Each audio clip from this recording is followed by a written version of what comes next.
दोस्तों, ये देखिए ये चूड़ियाँ हैं मेरी पुरानी वाली, और इसका मैं एक डीआईवाई बनाने वाली हूँ, लेकिन इसको मैंने दूसरे वीडियो में शेयर करूँगी क्योंकि ऑलरेडी ये वीडियो काफ़ी लंबी है, तो मैं नहीं चाहती कि और भी लंबी हो जाए।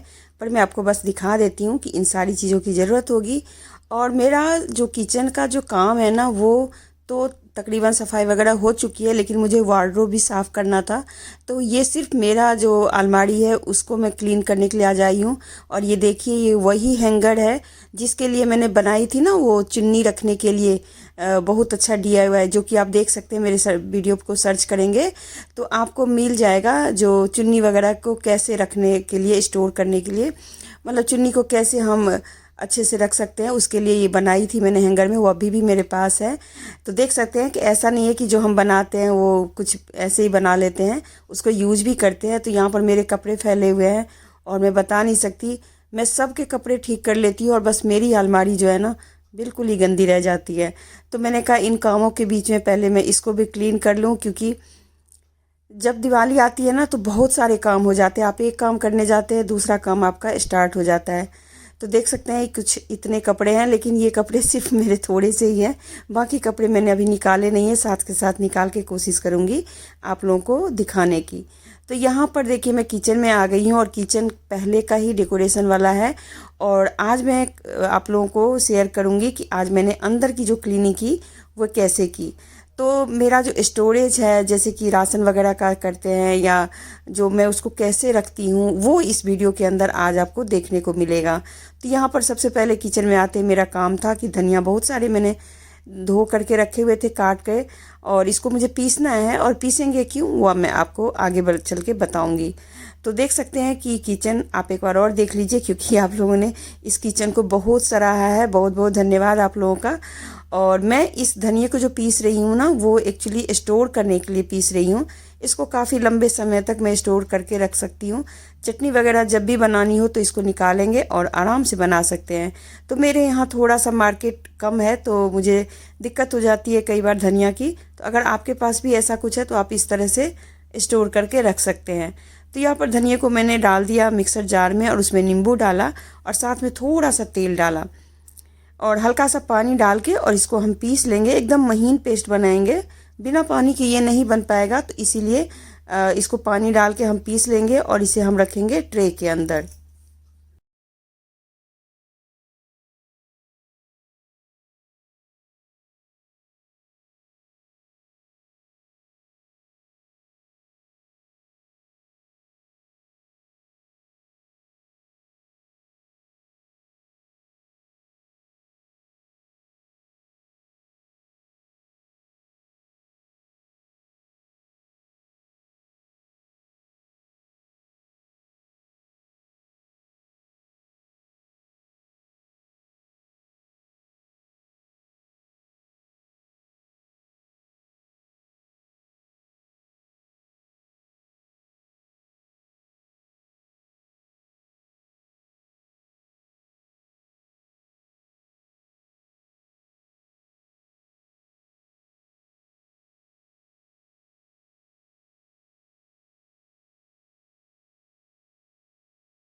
तो दोस्तों क्या करना है ना कि जितने भी मसाले हैं ना, छोटी छोटी चीज़ें वाली जो होती है, जैसे अजवाइन, सौंफ, या बहुत सारी सीड्स होती हैं, जैसे कि राई होती है, जीरा होता है, धनिया होता है, खुसखुस होता है, और भी बहुत सारी चीज़ें होती है। तो इन सबको क्या होता है कि हम डब्बे में बंद रखते हैं ना, तो कई बार आप देखेंगे गौर से तो उसके अंदर ना हल्का सा जालीपन आ जाता है, जैसे कि लगता है कि कीड़े लग गए, पर कीड़ा होता नहीं है, पर जाला जाला सा हो जाता है। तो दिवाली एक ऐसा त्योहार है जिसमें हमें हर चीज़ को साफ करना है, तो मसाले को क्यों नहीं। तो देख सकते हैं मैंने सारे मसाले को यहाँ पर कटोरियों में या प्लेट में निकाल दिया है, और इसे मैं हल्का सा हवा लगाऊंगी, और जो बाकी खाली डब्बे हो गए ना, इनको मैं पहले क्लीन करूंगी, और उसके बाद ही इसके अंदर फिर जो भी मसाले हैं उनको रखूंगी। तो ये सीड्स वाले मसाले हैं, और ये मेरे पास बहुत सारा है, तो चलिए इसको मैं डाल लेती हूँ, और फिर आपको इसको धो के और उसके बाद दिखाती हूँ कि इसको कैसे करना है। तो दोस्तों ये जो छोटी छोटी चीज़ों वाले होते हैं ना, इसको आप गौर से देखेंगे तो ज़रूर इसके अंदर कीड़े होते हैं। तो आज मैं सबसे पहले यहीं से शुरुआत कर रही हूँ। पहले सारे मसाले निकाल रही हूँ, और ये मसाले कई बार इसमें ना कीड़े भी हो जाते हैं, साथ में गंदा भी हो जाता है। तो इसको क्या करें, छन्नी से थोड़ा सा छान देंगे तो हो जाएगा। चलिए अब दूसरा काम है मेरे ड्रॉअर का, जिसमें चम्मच वगैरह होती है। ये कुछ इस तरीके से अलग अलग साइज़ के बने होते हैं, ट्रे होती है ना, उस टाइप से बने हुए हैं। तो इनको पहले निकाल रही हूँ, और इसको पहले निकाल के और अच्छे से साफ करके और फिर इसको मैं इसमें रखूँगी। तो इसको निकालने के लिए थोड़ा सा आपको जोर से हल्का सा पुश करेंगे ना, तो ये निकल जाएगा। कई लोगों से ये निकलता नहीं है, पर मैंने निकाल लिया है। तो चलिए इसको निकाल के, और नीचे जो है ना उसमें भी गिर जाता है कूड़ा, क्योंकि हम तुरंत किचन में काम करते हैं, चम्मच लेते हैं, कलछी लेते हैं, और वो बस सीधा ना गिर जाता है इसके अंदर, एक आध दाना तो चला ही जाता है। तो बस यही मौका है, इस टाइम आप साफ़ कर लीजिए, उसके बाद फिर साल भर आपको साफ़ करने की इसको ज़रूरत नहीं पड़ेगी। हाँ, ट्रे की बात नहीं कर रही हूँ, ट्रे तो आपको हर हफ्ते साफ़ करना पड़ेगा, और वो मैं हमेशा करती रहती हूँ। तो मेरा ऐसा कुछ नहीं है कि मैं सिर्फ दिवाली पे ही इतनी सफाई कर रही हूँ, मैं वैसे भी साफ़ करती रहती हूँ। तो यहाँ पर इस ट्रे में मैंने डाला हल्का सा विम बार, और ब्रश से बस इसको अच्छे से मांज दिया और साफ पानी से धो दिया। इतना ही करना है, क्योंकि इसको ज़्यादा कुछ करने की ज़रूरत है नहीं। मैं हल्का हल्का क्लीन करती भी रहती हूँ, तो साफ़ ही रहता है, पर हल्का फुल्का तो अभी दिवाली है तो करना है, तो मैं बस वही कर रही हूँ। तो इस तरीके से मैंने इसकी सफाई कर ली, तो ये वाला काम हो गया। तो इस तरीके से आप करेंगे ना एक एक चीज़, तो आपके ना पूरा घर और किचन बिल्कुल अच्छे से चमक जाएगा। तो आज मैं वही कर रही हूँ, और आप लोग भी देखिए, एकदम से सारा काम मत उठाइए, बारी बारी से कीजिए। जैसे मैंने ट्रे को क्या किया, पहले इसके सामान बाहर निकाल दिया और इस ट्रे को धो लिया। तो इससे ये होगा कि आसानी हो जाएगी, और फिर इसको क्लीन करके सूखे कपड़े से पोंछ के, और इसके अंदर जैसे भी आपको सामान रखना है आप उसके अंदर रखते चलिए। एक बार देख लीजिए कि ट्रे सही से बंद हो रहा है कि नहीं बंद हो रहा है, क्योंकि ये भी एक प्रॉब्लम होती है आजकल के मॉड्यूलर किचन में। तो यहाँ पर मैंने जैसे ही साफ़ कर लिया, तो इसके अंदर फिर मैंने अच्छे सूखे कपड़े से मैंने पोंछ दिया, और पोंछने के बाद जो भी चीज़ें इसके अंदर रखनी थी, तो ये मेरी छोटी मोटी चीज़ें रखने के लिए है। साथ में ये जो मसालेदानी से मैंने मसाले निकाले हैं ना, छोटे छोटे अजवाइन वगैरह, उनके लिए मैंने ये रोलिंग वाला एक ट्रे मंगवाया हुआ था, उसी के अंदर ये डब्बे सेट है। तो ये मैंने काफ़ी दिन पहले मंगाया था, मतलब मुझे लगता है साल हो गया, साल से ऊपर ही हो गया। तो इसको भी, इस पर क्या होता है, काफ़ी सारे ना ऑयल जम जाते हैं, क्योंकि ये ठीक हमारे चूल्हे के ऊपर है, और रैक भी काफ़ी गंदा हो जाता है। तो इसको भी मैंने स्प्रे करके और फिर पोंछा। आप चाहें तो थोड़ा सा मतलब साबुन लगा लें, जैसे विम बार होता है या विम लिक्विड होता है, वो लगा ले कपड़े में, और उसी से पोछा मार दे तो बहुत अच्छे से साफ़ हो जाता है। तो यहाँ ट्रे में मैंने सारी चीज़ें नहीं रखी थी, तो मैंने रख दी, और बस अब उसको भी धो लेंगे, क्योंकि अभी वो सूख रहा है, डब्बा डुब्बी जो है वो। यहाँ पर ये प्लास्टिक सीट लिया हुआ है, ये भी मैंने अमेजोन से मंगाया है। दोस्तों आप नीचे लिखते हो ना कि आपने कहाँ से मंगवाया है, तो शायद आप लोग वीडियो पूरा नहीं देखते। अमेजोन से मंगाया है, ये किचन सेल्फ का सीट होता है, जो कि आपको आसानी से मिल जाएगा। आप जैसे ही लिखेंगे किचन सेल्फ सीट्स, तो वो आपको दिखेगा, और उसमें आपको जो भी चीज़ पसंद हो वो आप ले सकते हैं। तो ये काफ़ी थिक होता है, इनविजिबल होता है, तो इसको आराम से आप रख सकते हैं, और साइज़ के हिसाब से काट के डाल लें। तो पहले मैंने इसमें वैसे ही कुछ प्लास्टिक के डाल दिए थे, जैसे पन्नी होती है ना, उसको भी आप डाल सकते हैं, लेकिन अगर ये डाल देंगे तो ये अच्छे से सेट हो जाता है, और ये आपका कई सालों तक चलता रहेगा। तो थोड़ी बहुत तो हेर फेर मैं वैसे भी कर ही देती हूँ। तो हमारे घर में सब कहते रहते हैं कि मम्मी एक हफ्ते पहले कहीं और रखी होती है सामान, फिर इस हफ्ते कहीं और रख देती है। तो ये मेरा चेंज चलता रहता है और मुझे इससे बहुत खुशी मिलती है, क्योंकि ना किचन बहुत ही इससे फ्रेश लगता रहता है। हाँ, इस जो रैक की बात है ना, ये जो हमारा ऐसे ट्रे टाइप का बना हुआ है, एक अलग से ये मैंने बर्तन रखने के लिए बनाया हुआ है, तो उसको क्लीन करना थोड़ा सा मुश्किल हो रहा है, क्योंकि ये निकल नहीं रहा था। तो आप इसमें क्या कीजिए, हल्का सा, जैसे कि ये मेरे पास है ना साफ़ करने वाला, तो इस ब्रश को हल्का हल्का अंदर मतलब तेज़ घुसाइए और फिर निकाल लीजिए। अगर नहीं निकल रहा है तो किसी पुराने मौजा होता है ना, उसको आप किसी कलछी में या किसी ब्रश में बांध के और फिर आपको क्लीन करना है। तो इस तरीके से मेरा तो हो गया। मैं ज़्यादा इसको नहीं करूँगी कि लकड़ी है तो ख़राब होने का भी डर रहता है, लेकिन अगर आप सोडा और पानी से करेंगे तो कभी भी ख़राब नहीं होगा। तो यहाँ पर भी मैंने एक प्लास्टिक शीट बिछाई है, ये पहले की ही है, तो इसी को मैंने फिर से क्लीन करके डाल दिया। इस तरह के जो जाली होते हैं ना, उस पर कई लोग कहते हैं कि इस पर बर्तन टिकते नहीं, लेकिन अगर आप इस तरह के प्लास्टिक का यूज़ करते हैं, जो कि आप देख सकते हैं प्लास्टिक शीट्स होती है ये, तो वो थोड़ा एक साइड खुरदुरा और एक तरफ प्लेन होता है, तो उसको यदि रखेंगे ना तो सारे बर्तन एकदम टिके रहते हैं और कहीं भी नहीं कोई खिसकने का चांस होता है। तो ये थोड़ा कम पड़ गया था, तो मैंने साइड से भी एक पीस कट करके डाल दिया, जिससे कि वो मतलब बिल्कुल ही ना खिसके कोई चीज़, और उसको मैंने अंदर की तरफ शिफ्ट कर दिया। फिर इसके अंदर मैंने सारी चीज़ें जो भी हमको रखना है वो मैंने रख दिया। तो यहाँ पर मैं जो रोज़ के बर्तन होते हैं ना यूज के, वही रखते हैं, और कुछ लंच बॉक्स वगैरह होता है जो ऑफिस जाने के लिए होता है, उसको मैंने रखा हुआ है, तो वो आसानी से मुझे निकालने में सुविधा होती है उससे। तो इस तरीके से मैंने इस रैक को भी साफ़ कर लिया। तो मेरे घर में जो भी रैक्स है ना, जो भी हमारा किचन रैक्स होता है, उस सबको मैं कुछ इसी तरीके से साफ़ करती जा रही हूँ और एक एक रैक को कर रही हूँ। तो ये आप टिप्स समझिए, ऐसा नहीं कि पूरा किचन एकदम से खाली कर लिया और फिर आप समझ लीजिए इस तरीके से अगर आप किचन खाली करके और फिर रखेंगे ना, आपका पूरा दिन खराब चला जाएगा और आपकी बॉडी भी थक जाएगी, आप मन से शरीर से थक जाएंगे। तो आप एक एक चीज़ निकालिए, थोड़ी देर सुस्ता लीजिए। मैं तो सुस्ता लेती हूँ, क्योंकि मुझे वैसे भी बहुत जल्दी थकावट होती है, तो मैं एक एक चीज़ करके करती हूँ। बीच में नाश्ता खाना भी होता है। तो इस तरीके से मैंने, देखिए यहाँ पे भी मैंने प्लास्टिक शीट को काट लिया। ये पूरा नहीं पड़ रहा है क्योंकि मेरे रैक्स थोड़े ज़्यादा ही चौड़ाई और लंबाई के हैं, तो मैंने जितना हो सकता है उतना कर लिया और बाकी चीज़ें जगह मैंने छोड़ दी। यहाँ पर मेरे पास एक आप समझ लीजिए कि बहुत अच्छा एक स्टील का रैक मैंने मंगवाया है, जो काफ़ी पहले का मंगवाया हुआ है, अभी नहीं मंगवाया हुआ है। ये बहुत ही अच्छे से एक दूसरे के साथ सेट हो जाता है। इसको जितनी जगह में आपको रखना है उतनी जगह में आप इसको दोनों को जोड़ के रख सकते हैं। जॉइंट हो जाता है ये एक तरह से। उसके नीचे देख सकते हैं कि थोड़ा सा पतला सा ऐसे पिन जैसा लगा हुआ है, तो उसको अंदर सेट करेंगे तो सेट हो जाता है। तो जितनी चौड़ाई होती है ना, उतना हम उसे खोल के रख सकते हैं, या अगर आपको नहीं चाहिए उतना तो आप थोड़ा अंदर समेट भी सकते हैं। तो इसकी सबसे खास बात है तो कि इस पे ना बहुत अच्छे से सामान आता है, तो इसको ज़रूर मंगवा लीजिए। अगर किचन को ऑर्गेनाइज करना है आपको पेंट्री का, तो ज़रूर इसको मंगवा लीजिए। और इस तरीके के रैक्स ना बहुत ही काम के होते हैं, तो इसे ज़रूर मंगवा लीजिए। हो पाया तो मैं इसका लिंक शेयर कर दूँगी डिस्क्रिप्शन बॉक्स में।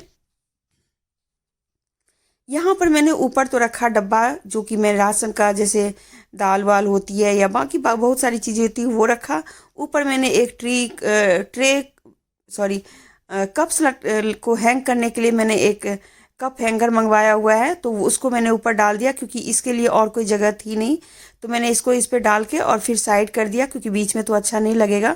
तो इस तरह के भी हैंगर जो है ना काफ़ी यूजफुल होते हैं। अगर आपके रैक का ऐसा डिजाइन है जिसमें 1/2 इंच का जो है ना गैप है, अगर जो दरवाज़ा है और रैक है उसके बीच में, तो आप इसको टांग सकते हैं, वरना नहीं टंगेगा। तो इसलिए ऐसी गलती कभी मत कीजिएगा जिसको मंगवाने का, क्योंकि ये फिर टंगेगा नहीं आपका। तो यहाँ पर चलिए, मुझे जिस तरीके से लग रहा है सही, उस तरीके से मैं अभी रख रही हूँ। और मैं 1-2 बार ज़रूर चेंज करती हूँ, वीडियो बनाते टाइम भी और बाद में भी। तो ये फाइनल तो आपको नहीं समझ में आएगा कि मैंने सच में ऐसे रखा है, आपको बाद में दिखाऊंगी कि ये सच में रखा है। यहाँ पर मैंने ये डब्बे धो लिए हैं, अब ये सूख गया है, तो मैं अब सारे मसाले इसके अंदर पैक कर रही हूँ। पैक करने के लिए भी एक बहुत अच्छा तरीका मैं आपको बता दूँ। कोई कीप लीजिए और उसको उस बोतल में डाल दीजिए और फिर मसाले को डालिए। उससे क्या होगा ना कि आप एक नीचे थाली ज़रूर लगा लीजिए, क्योंकि अगर गिर जाता है तो उस थाली के अंदर ही गिरेगा। तो यही वो हमारा मसालेदानी का ऐसा कुछ तरीके से रिंग होता है, रिंग की तरह है। इसको घुमा के हम आराम से ले सकते हैं। और भी बहुत सारी काम होते हैं ना दिवाली के। तो इसमें सबसे बेसिक जो एक काम है वो है हमारे वॉश बेसिन का नाली बंद हो जाना। ये बहुत ज़रूरी है। और कई लोग कहते हैं कि नहीं हो पाता इसमें, मतलब हमें बुलवाना पड़ेगा या मिस्त्री को बुलाना पड़ेगा या कुछ ऐसे ही। तो आप ना एक इस तरीके का ब्रश आता है जो बच्चों को जब आप फीड कराते हैं ना बोतल वाला, तो उस टाइम ना आपके ब्रश के साथ कुछ इस तरीके के भी एक स्टिक मिलती है जो कि बोतल ही साफ़ करने के लिए शायद मिलती है। उसको आप ज़रूर रखें और उससे इस तरीके से घुमा घुमा के हर 2-4 दिन में इसको घुमा दीजिए। कोई मेहनत का काम तो है नहीं। तो मेरे नाली में तो कुछ भी नहीं था वॉश बेसिन के अंदर, लेकिन फिर भी मैंने चला दिया। चलिए अब मेरा ये क्या है, बोतल स्टैंड करके है, बोतल का ही, बोतल वगैरह रखने के लिए है। जो कि उसके अंदर ना क्या होता है कि अगर कुछ गिरता है तो अंदर चला जाता है और वो साफ़ नहीं होता। तो मैं जो इसे साफ़ कर रही हूँ वो एक ब्रश से साफ़ कर रही हूँ। ऐसे जो छोटे छोटे गैप्स वाले जो होते हैं ना जगह जो नहीं साफ़ हो पाते, तो उनको आप ना अपने छोटे वाले जो टूथब्रश होते हैं ना उनका यूज कीजिए और उससे साफ़ कीजिए। उसको साफ़ करने के लिए स्टील के जो रैक्स होते हैं उसमें जो स्टील के जो डिजाइन्स होते हैं ना, उसको साफ़ करने के लिए थोड़ा सा मैंने विनेगर लिया है और उसमें डाला है मैंने नींबू और थोड़ा सा बीम लिक्विड और उसको मिला के और इस ब्रश की सहायता से मैं जहाँ जहाँ वो ऑयल जैसा चिपका हुआ है या मैल है उस पर लगा दूंगी और 5 मिनट के लिए छोड़ने के बाद उसको अच्छे से क्लीन कर दूंगी। तो देख सकते हैं कुछ इस तरीके से आपको लगाना है जहाँ जहाँ आपको लगे कि गंदगी बैठी हुई है। क्योंकि किचन का एरिया है और मेरा तो छोटा किचन है, तो इसमें बहुत जल्दी ऑयल का प्रॉब्लम हो शुरू हो जाता है। तो इसलिए मैं क्लीन करती भी रहती हूँ, लेकिन ये चीज़ मैं साल भर के बाद ही कर रही हूँ। तो ये जो स्टील के जो लगे होते हैं ना इनके फ्रेम, उस पर तो ऑयल चिपक जाए तो भगवान ही बचाए, उस पर तो साफ़ ही नहीं होता रहता है। तो इसको इस तरीके से आप ब्रश में कुछ जैसे मान लीजिए सोडा ले लीजिए या फिर आप विनेगर तो आजकल सबके घर में होता है वो ले लीजिए। उसके अंदर थोड़ा सा नींबू और थोड़ा सा साबुन का जो सोप जो होता है कोई भी, वो लिक्विड डाल दीजिए और उसको लगा के 5-10 मिनट के लिए छोड़ दें आराम से। तब तक आप चाय पी के आए और फिर ये हो जाएगा। उसके बाद इसको फिर आप साफ़ कपड़े से पोंछ दें।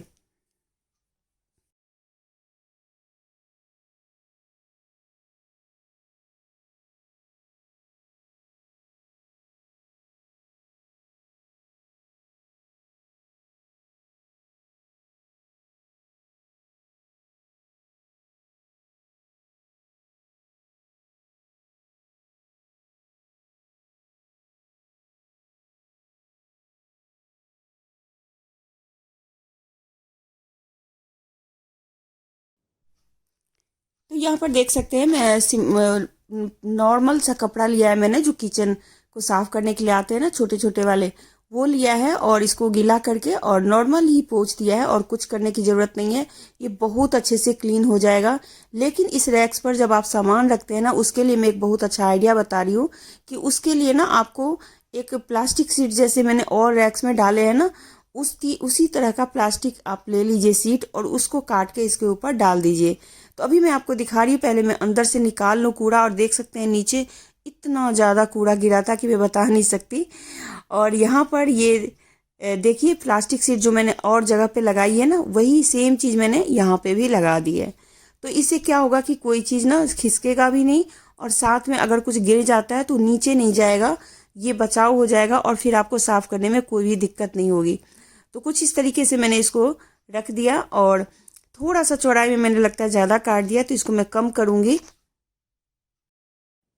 तो इस तरीके से मतलब आप प्लास्टिक लगा देते हैं तो बहुत अच्छे से सामान सेट हो जाता है। तो मैं तो यहाँ पे अदरक कूटने वाली जो 2 मेरे पास खल मूसल है वो रख लिया है, 2 कप्स रख लिए। और हो सकता है फिर मैं थोड़ी देर में चेंज भी कर दूँ, क्योंकि जो चीज़ें सेट होती है वही मैं रखती हूँ। तो यहाँ पर मैंने कप्स हटा दिए और साथ में मैंने रख लिया एक छोटी सी शीशी है जिसमें मैं जैसे तेल वगैरह का कोई काम करती हूँ ना और वो बच जाता है तो उसको स्टोर करके रखती हूँ। तो वही शीशी मैंने रख दी और बाकी अंदर मैंने 1-2 कप रख दिए।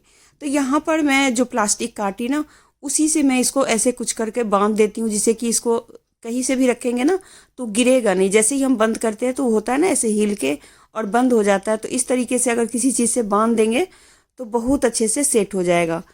कुछ इसी तरीके से मैंने और भी रैक्स को साफ़ किए और फिर सामान को सेट कर दिया। तो देख सकते हैं कि अब मेरा किचन बिल्कुल ही अच्छे से क्लीन हो गया पेन जो स्टोरेज